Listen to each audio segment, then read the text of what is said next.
नमस्कार दोस्तों, brains gossip का और एक नया ट्यूटोरियल पे आप सभी का स्वागत है। मेरा नाम है देवोश योगी और आज हम पढ़ने वाले हैं क्लास 10th का आईसीएसई वाला जो सिलेबस है वहाँ पे वर्क पावर एनर्जी जो चैप्टर है, मतलब सेकेंड चैप्टर, उस चैप्टर का सेकेंड वीडियो है ये।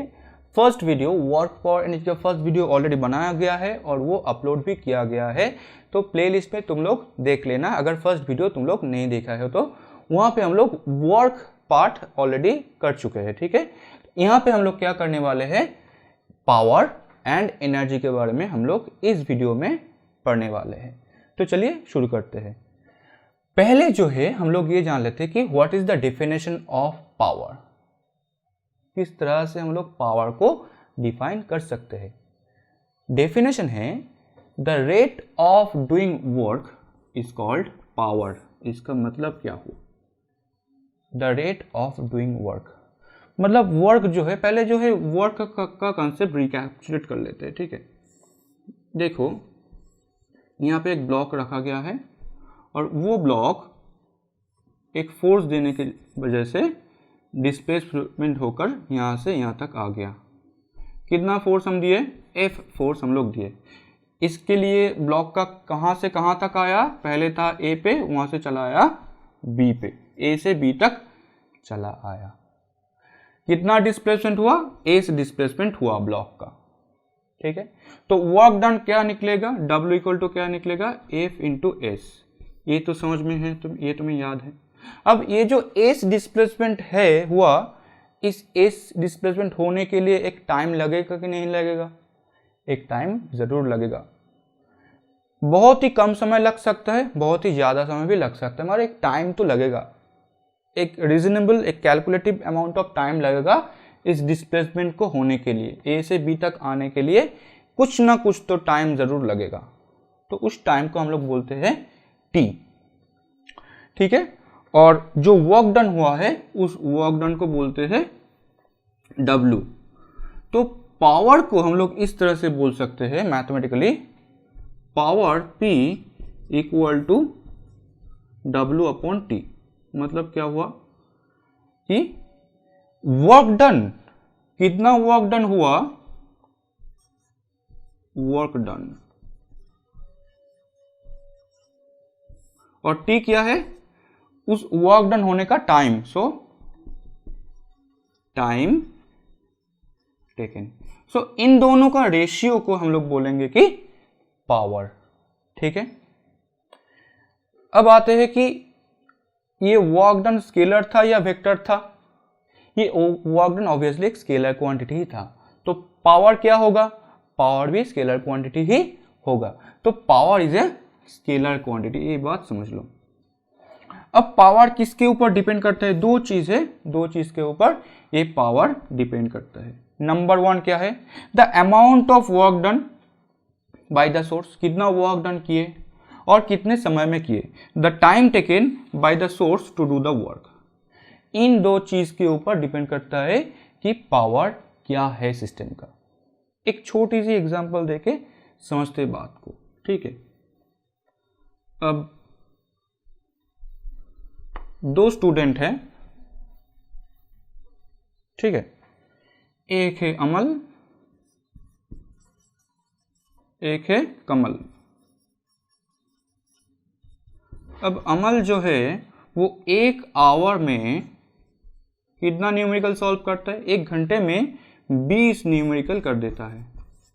और कमल जो है, कमल 1 दिन लगाता है, 1 दिन, सो 1 डे। 1 डे का मतलब क्या हुआ, 24 आवर। इतना टाइम लगा देता है 40 न्यूमेरिकल सॉल्व करने के लिए। अब कौन ज़्यादा एफिशिएंट है, कौन है, अमल है या कमल है, आंसर होगा अमल। क्यों कमल नहीं है, कमल क्यों नहीं है, क्योंकि कमल का बहुत ही ज़्यादा समय लगता है। हालांकि वो अमल से ज़्यादा सॉल्व करते हैं न्यूमेरिकल, मगर टाइम कितना लगता है, 24 गुना टाइम ज़्यादा लगता है। 2 गुना सॉल्व करता है न्यूमेरिकल ज़्यादा, मगर 24 गुना ज़्यादा टाइम लगा देता है अमल से, इसलिए अमल ज़्यादा एफिशिएंट है। तो मतलब कितना वर्क करेगा कितना कम समय में करेगा। ये दो चीज़ एक के ऊपर डिपेंड करते हैं कि सिस्टम का पावर कितना होगा। आया बात समझ में? तो ये दो चीज़ यहाँ से समझना है। फिर हम चले आते हैं पावर का यूनिट क्या है। ठीक है, अब यूनिट के बारे में हम लोग डिस्कशन कर लेते हैं। यूनिट ऑफ पावर, पावर का जो है बहुत सारे यूनिट है। ठीक है, मतलब डिफाइंड काम के लिए डिफाइंड यूनिट हम लोग इस्तेमाल करेंगे। पहले जो है हम लोग एसआई यूनिट के बारे में डिस्कशन कर लेते हैं। ठीक है, तो यूनिट ऑफ पावर हेडिंग देते हैं यूनिट ऑफ पावर। पहले जो है एसआई यूनिट। अब एसआई में यूनिट होता है वाट, WATT। एब्रीवेटेड फॉर्म में इसको W भी लिख सकते हैं। अब 1 वाट इक्वल टू क्या होगा, 1 जूल बाई 1 सेकेंड। ठीक है, अब सीजीएस यूनिट क्या है, सीजीएस यूनिट,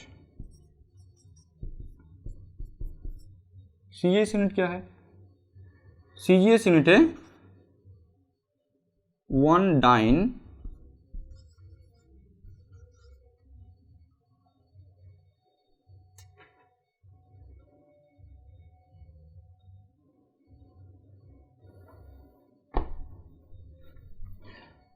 अब सीजीएस यूनिट क्या है,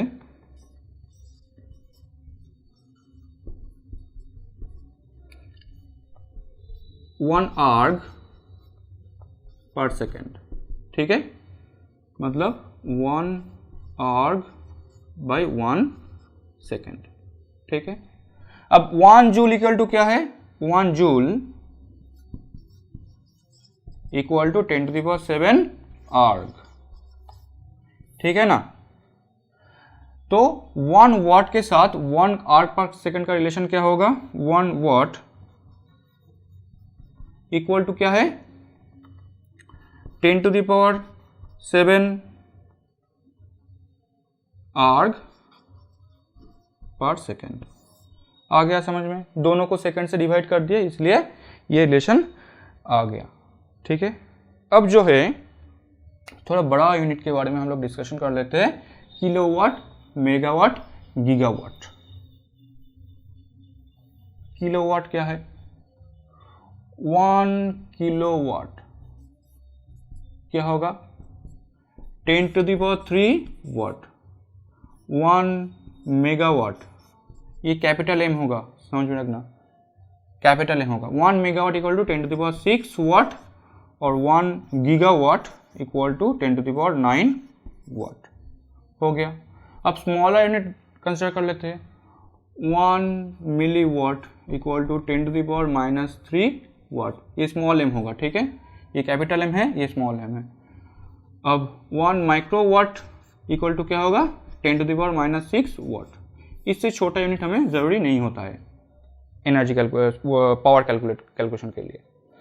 आ गया बात समझ में, ठीक है ना।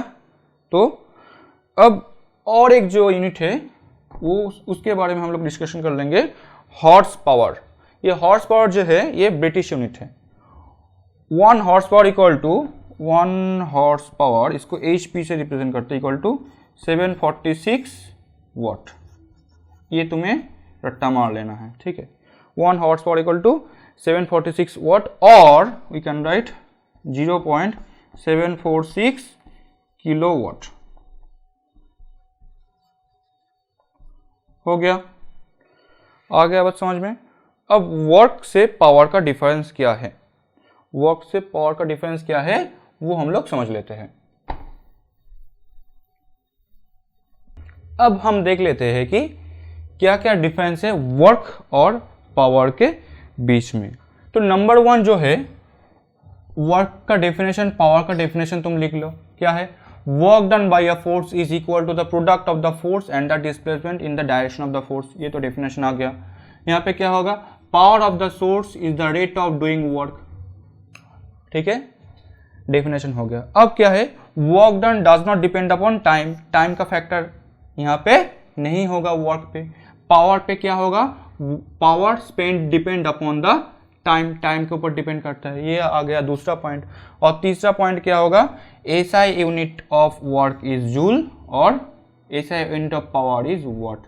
सो याद कैसे रखना है, याद रखना है पहला वाला जो है डेफिनेशन लिख लो, दूसरा है टाइम के ऊपर डिपेंडेंस लिख लो, और तीसरा वाला जो है यूनिट लिख लो। तो इन तीनों पॉइंट को अगर तुम समझ सकते हो, याद रख सकते हो, तो फिर वर्क और पावर का डिफरेंस भी तुम्हें समझ में आ जाएगा। ठीक है, तो अब हम लोग जानेंगे कि एनर्जी क्या है। बोलते हैं कि energy of a body is the capacity to do work. अब कैपेसिटी मतलब हम ये बोल सकते हैं कि एबिलिटी। अगर एक बॉडी काम करता है क्योंकि उसका काम करने की क्षमता है, अगर काम नहीं कर सकता तो उसका कैपेसिटी नहीं रहेगा। तो हम लोग एनर्जी को किस तरह से डिफाइन कर सकते हैं, energy of a body is the capacity और एबिलिटी टू डू वर्क। मतलब क्या हुआ, समर का टाइम है और तुम दोपहर को बाहर से घर आए हो, तुम्हारा एनर्जी लेवल क्या रहता है, लो रहता है। तो तुम्हें कोई काम बोले, तुम क्या बोलोगी, काम करने की क्षमता नहीं है, क्योंकि तुम्हारे अंदर एनर्जी नहीं है। तो एनर्जी मतलब क्या हुआ, जिस तरह से एक सिस्टम काम करते हैं, सिस्टम क्यों काम करते हैं, क्योंकि उसके अंदर एनर्जी है। अगर एनर्जी नहीं है तो फिर वो वर्क डन नहीं कर पाएगा। वर्क डन हो रहा है, क्यों हो रहा है, क्योंकि उसके अंदर एनर्जी है। ठीक है, एक बड़ा सा बक्सा देकर तुम्हें कोई बोले कि इसको डिस्प्लेस करो, तुम फोर्स नहीं अप्लाई कर पाओगे, क्योंकि तुम्हारे अंदर वो एनर्जी नहीं है ताकि तुम उस बड़ा सा बक्से को फोर्स देकर मूव कर सको। ठीक है, तो आई थिंक ये जो कंसेप्ट है, एनर्जी वाला कंसेप्ट, ये तुम्हें समझ में आ गया कि the energy of a body is the capacity to do work. अब एनर्जी स्केलर है क्या वेक्टर है, आंसर होगा एनर्जी एक स्केलर क्वांटिटी है। तो इस चैप्टर में वर्क, पावर, एनर्जी तीनों का तीनों क्या है, स्केलर क्वांटिटी है। इस चैप्टर में कोई भी वेक्टर क्वांटिटी को लेकर हम लोग डिस्कशन नहीं किए, सब के सब क्या है, स्केलर क्वांटिटी है। अब हम ये जान लेते हैं कि what will be the unit of energy. Energy जो है इसका यूनिट क्या हो सकता है। ऐसा यूनिट जो है वो है जूल, सीजीएस यूनिट है आर्ग, और जूल से आर्ग का रिलेशन तुम जानते हो, 1 जूल इक्वल टू 10⁻⁷ आर्ग। अब यहाँ पे एक चीज नोट करने की है कि unit of work done is same as the energy as we are measuring in the same quantity of defined form. मतलब क्या है, वर्क डन और एनर्जी इन दोनों का यूनिट सेम है। क्यों, एक्चुअली ये दो फिजिकल क्वांटिटी ही सेम है। ठीक है, एक ही फिजिकल क्वांटिटी को तुम मेजर कर रहे हो डिफाइंड फॉर्म पर। मतलब क्या है, मतलब अगर एक सिस्टम के अंदर वर्क करने की क्षमता है तो उसके पास एनर्जी है। मतलब जो इनबिल्ट है उसके अंदर है, सिस्टम के अंदर है, तब हम लोग बोलेंगे कि वो उसके अंदर एनर्जी है जो है, और जो वो एक्सटर्नली कर रहा है वो है वर्क डन। मतलब क्या है, मतलब तुम एक प्रॉब्लम को सॉल्व कर सकते हो, तो तुम्हारे अंदर वो क्षमता है, तो हम बोलेंगे कि you have the energy to do this, and whenever you are doing this you are doing the work. So we are measuring the same thing, same physical quantity, but in defined form. So that is why they all have same unit. Now और एक popular unit के बारे में हम लोग discussion करने वाले हैं, एक rather than joule and arg, that unit is watt hour. watt hour क्या है, watt hour है 1 watt hour is the energy consumed by an appliance of power 1 watt when used for 1 hour. मतलब क्या है, मतलब एक सिस्टम है, एक अप्लायंस है, कोई भी चीज है, मतलब मानो कि एक बल्ब है, ठीक है, कोई भी एक अप्लायंस है, उसका वाट क्या है, 1 वाट है, और वो कितने समय तक काम करता है, 1 आवर, कंटिन्यूअस 1 आवर तक काम कर जाता है। तो हम लोग बोलेंगे कि उसका वो कितना एनर्जी कंज्यूम करेगा 1 आवर में, वो 1 आवर में 1 वाट आवर एनर्जी कंज्यूम करेगा। एक बार फिर से दोहराते हैं, 1 watt hour is the energy consumed by an appliance of power 1 watt when used for 1 hour. So this is the concept of watt hour. ये जान लो कि 1 वाट आवर जो है ना, वाट आवर इलेक्ट्रिकल एनर्जी में बहुत सारा पॉपुलर है, ठीक है। और करंट इलेक्ट्रिसिटी का जो चैप्टर है वहाँ पे इसके बारे में हम लोग डिटेल में पढ़ेंगे। पहले तो ये जान लो कि ये वाट आवर का बिगर यूनिट क्या होता है, ठीक है। तो हम लोग इसका बिगर यूनिट जान लेंगे।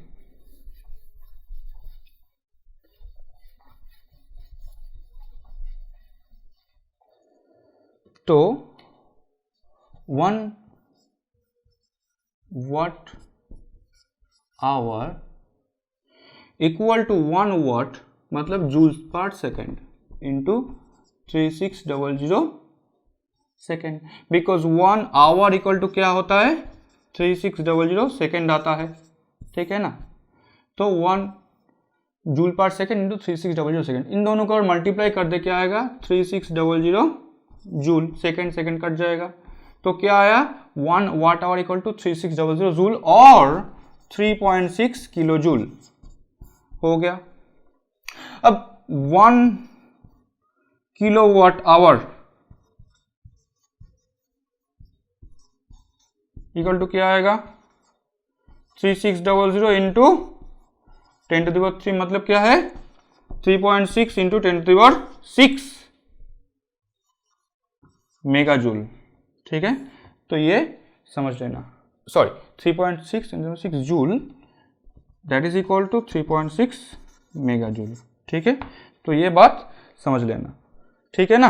हो गया, समझ में आ गया बात या नहीं आया बताओ, ठीक है। आ गया समझ में।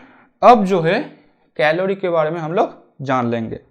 तो 1 कैलोरी जो है उसका डेफिनेशन ये है कि 1 calorie is the heat energy required to increase the temperature of 1 gram of water from 14.5 to 15.5 degree Celsius और 1 calorie equal to 4.2 joule। मतलब क्या है, कैलोरी जो है वो जूल से 4.2 टाइम्स बड़ा यूनिट है और इसका डेफिनेशन है कि the amount of heat energy required to increase the temperature of 1 gram of water from 14.5 to 15.5। मतलब क्या हुआ कि समझ लो यहाँ पे एक कंटेनर है, कंटेनर में 1 ग्राम ऑफ वाटर है, ठीक है। तो यहाँ पे 1 ग्राम ऑफ वाटर है, ठीक है। तो हम लोग क्या किए कि पहले जो था इसका टेम्परेचर था 14.5 डिग्री सेल्सियस इसका टेम्परेचर था और ये राइज होकर कहां तक गया, 15.5 तक टेम्परेचर इंक्रीज हो गया। क्यों इंक्रीज हुआ, क्योंकि इसमें हम लोग थोड़ा सा हीट दिए, कितना amount of heat, 1 calorie amount of heat दिए, इसलिए टेम्परेचर इसका इंक्रीज हो गया। तो जितना अमाउंट ऑफ हीट दी उसको हम कहेंगे कि 1 कैलोरी। आया बात समझ में, जितना अमाउंट ऑफ हीट देना पड़ता है उस अमाउंट ऑफ हीट को हम कहेंगे कि 1 कैलोरी ऑफ हीट। आया बात समझ में। और relation 1 calorie equal to 4.2 joule. अब लास्ट एक यूनिट ऑफ एनर्जी के बारे में हम लोग डिस्कशन करने वाले हैं और वो यूनिट है इलेक्ट्रॉन वोल्ट। ओके, तो ये जो है ये बहुत ही छोटा यूनिट है एनर्जी का, बहुत ही मतलब बहुत ही छोटा, 10⁻⁻19 टाइम्स छोटा है, ठीक है। तो देख लो कैसे हम लोग डिफाइन कर सकते हैं। अब इलेक्ट्रॉन वोल्ट को हम लोग कैसे डिफाइन करेंगे, 1 electron volt is the energy gained by an electron when it is accelerated through a potential difference of 1 volt. मतलब क्या हुआ कि तुम्हारे पास एक इलेक्ट्रॉन है और उस इलेक्ट्रॉन का कोई एनर्जी नहीं था, तुम क्या किए, उस इलेक्ट्रॉन को एक पोटेंशियल डिफरेंस से एक्सेलरेट कर दिए, ठीक है। तो इलेक्ट्रॉन का क्या आ जाएगा, मोशन आ जाएगा, वो क्या हो जाएगा, एक्सेलरेट हो जाएगा, ठीक है। तो उसके बाद उस 1 वोल्ट पोटेंशियल डिफरेंस से एक्सेलरेटेड होने के बाद उनमें जो एनर्जी आएगा उस एनर्जी को हम लोग बोलेंगे कि 1 इलेक्ट्रॉन वोल्ट। कैसे लिखते हैं, 1 electron volt equal to charge of 1 electron into 1 volt. अब एक इलेक्ट्रॉन का चार्ज क्या होता है 1.6 इंटू 10⁻19 कूलम, वोल्ट जो है 1 वोल्ट रह जाएगा। तो 1 electron volt equal to 1.6 into 10⁻19 joule. तो ये रिलेशन तुम्हें समझना है, अगर नहीं समझ में आए तो रट्टा मार लेना। ये जो चीज़ है ये बहुत ही इंपॉर्टेंट है, 1 electron volt into 1.6 into 10⁻19 joule, ये जो चीज़ है ये बहुत ही इंपॉर्टेंट है। तो इसी के साथ आज का लेक्चर ख़त्म होता है, आज का वीडियो ख़त्म होता है। आई होप कि तुम्हें जो वर्क, एनर्जी और पावर का जो कंसेप्ट है वो समझ में आ गया और हम लोग सेकेंड चैप्टर भी ख़त्म कर लिए। तो देखते रहो वीडियो को, और अच्छा लगे तो लाइक, शेयर और कमेंट कर देना। सब्सक्राइब करो चैनल को और बताओ कि कैसा लग रहा है वीडियो, ठीक है। तो हमें भी मिल जाएगा सपोर्ट कि कैसे इम्प्रूव करें और वीडियो को, ठीक है। तो सपोर्ट करते रहना। Thanks lot for watching, bye bye. Next मिलते हैं नेक्स्ट वीडियो पे, टाटा।